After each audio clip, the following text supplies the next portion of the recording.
नमस्कार मित्रांनो, आज आपण पी एम किसान योजना या योजनेचा हप्ता कसा चेक करायचा आहे हे आज आपण आपल्या व्हिडिओच्या माध्यमातून पाहणार आहोत. तर सर्वप्रथम आपल्याला आपल्या कोणत्याही एका ब्राउझरमध्ये PM किसान हे सर्च करायचे आहे व pmkisan.gov.in या वेबसाईटवर यायचे आहे. या वेबसाईटची लिंक आपल्याला आपल्या डिस्क्रिप्शन बॉक्समध्ये देखील मिळेल. तर सर्वप्रथम आपण आता या वेबसाईटवर आल्यानंतर आपल्याला हा डॅशबोर्ड दिसेल. यातील आपल्याला हा 4 नंबरचा ऑप्शन म्हणजेच नो युअर स्टेटस यावर क्लिक करायचे आहे. तर आपल्या समोर एक नवीन पेज ओपन झाले आहे. तर या पेजमध्ये आपल्याला सर्वप्रथम विचारले जात आहे की एंटर रजिस्ट्रेशन नंबर. तर हा रजिस्ट्रेशन नंबर आपल्याला सर्वप्रथम काढून घ्यायचा आहे. तर यासाठी आपल्याला वरती कोपऱ्यामध्ये नो युअर रजिस्ट्रेशन नंबर हा ऑप्शन दिसत आहे. या ऑप्शनवरती आपल्याला क्लिक करायचे आहे. या ऑप्शनवरती क्लिक केल्यानंतर आपल्याला 2 ऑप्शन दाखवत आहे. आपण मोबाईल नंबरने OTP घेऊ शकता किंवा आधार नंबरने OTP घेऊ शकता. तर मी मोबाईल नंबरने OTP घेणार आहे. तर मी सर्वप्रथम इथे मोबाईल नंबर आपला एंटर करून घेत आहे.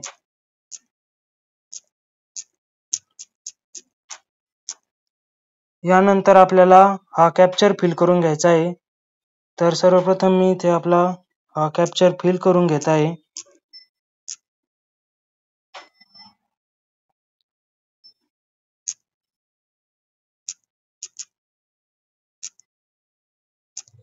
यानंतर आपल्याला हा समोरील गेट OTP हा ऑप्शन क्लिक करायचे आहे. यानंतर आपला जो काही मोबाईल नंबर आहे यावर एक OTP जाणार आहे. तो OTP आपल्याला इथे टाकून घ्यायचा आहे. तर OTP सेंड झालेला आहे.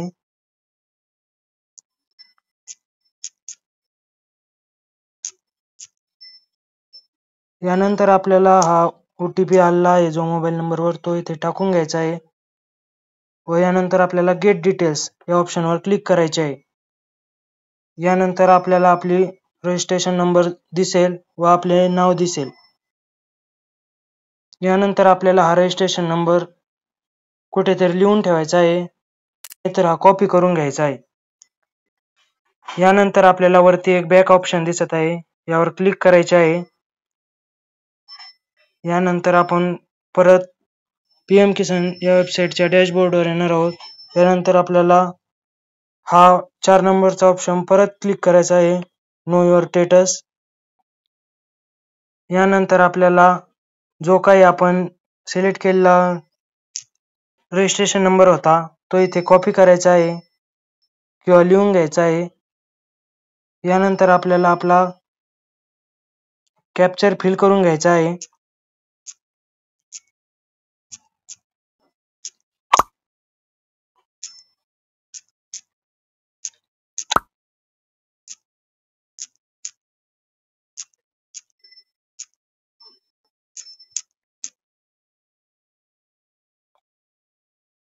यानंतर आपल्याला गेट OTP या ऑप्शनवर क्लिक करायचे आहे व आपल्या मोबाईलवर परत एकदा एक OTP सेंड होईल. आपल्याला आपल्या मोबाईल नंबरवरील OTP येथे एंटर करून घ्यायचा आहे.